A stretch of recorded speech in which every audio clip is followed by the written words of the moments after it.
A drunk tourist thought his money entitled him to do whatever he wanted. He arrogantly stomped on the royal guard's boot and deliberately poured water all over his flawless uniform, openly mocking the proud tradition. But what the guard did next left the crowd completely stunned. On a typical sunny day near Buckingham Palace, everything seemed normal and peaceful.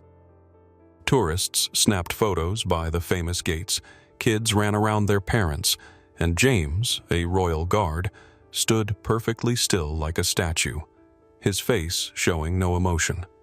But suddenly, the calm was shattered by the arrival of an extremely loud and obnoxious visitor.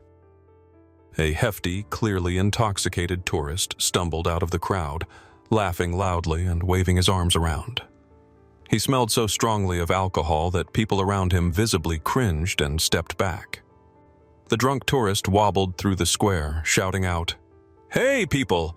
I'm here on vacation, so today I'm in charge. London is my town now." Everyone stared at him in shock and annoyance, but he paid no attention, enjoying being the center of attention. Spotting James the guard, the heavy-set tourist immediately saw him as his next target for fun. He began parading around in front of James, shouting ridiculous remarks about British traditions, trying to get the crowd's attention. Feeling confident and untouchable, he stepped closer and deliberately stomped right onto James's perfectly polished boot. The crowd instantly went silent, and dozens of phones popped out to record what was unfolding. Everyone waited anxiously for a reaction, but James stood motionless, even though rage burned inside him. Seeing no immediate reaction, the tourist became even louder and bolder. "Hey, buddy in the funny hat. Are you even alive? Want some coins thrown your way, huh?" People around started murmuring angrily, but the tourist smirked arrogantly, thinking nothing could stop him. Unsatisfied with his lack of reaction, the tourist decided to push it further. Laughing obnoxiously, he grabbed a water bottle and dramatically poured it over James's boots, causing outrage among the crowd. "That's way too far!" someone shouted angrily from the crowd, and then something nobody expected happened. Defying his usual strict protocol, James sharply turned his head and stared directly into the tourist's eyes, speaking loudly and clearly. "Sir, step back immediately. You are violating the Royal Guard's post boundary."